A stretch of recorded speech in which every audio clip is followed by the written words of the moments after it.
So My Cancer Genome is an online tool dedicated to making genetically informed cancer medicine the next standard of care.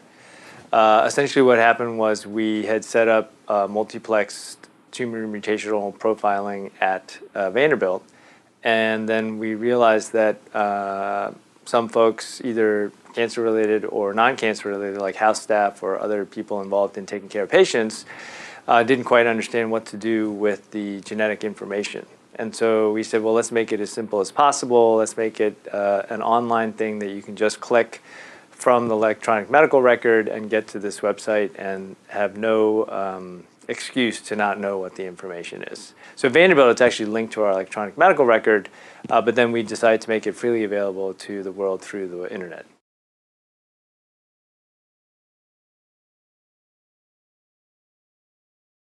So right now, the way My Cancer Genome works is we are relying on experts throughout the world, basically. So we have about 40-something contributors from 17 institutions from multiple continents across the world.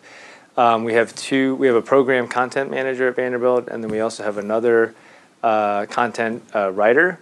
But essentially what we do is we reach out to experts throughout the world and ask them to contribute. There's multiple models. You can be a consultant or a contributor. The contributor, we basically ask, what are the key papers in this field? What are the key mutations that we should be discussing?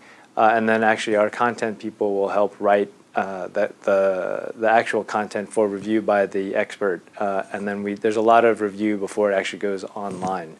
We are not guideline based because there's multiple institutions or organizations that can do guidelines. We're trying to be on the cutting edge of, is there evidence for a mutation linked to a outcome to a targeted therapy? Right now, there is no current database in the entire internet or anywhere that's publicly available that provides that kind of information on a clinical level. And we're trying to provide that at the point of care so that patients can get the best outcomes once they have a genotype in hand.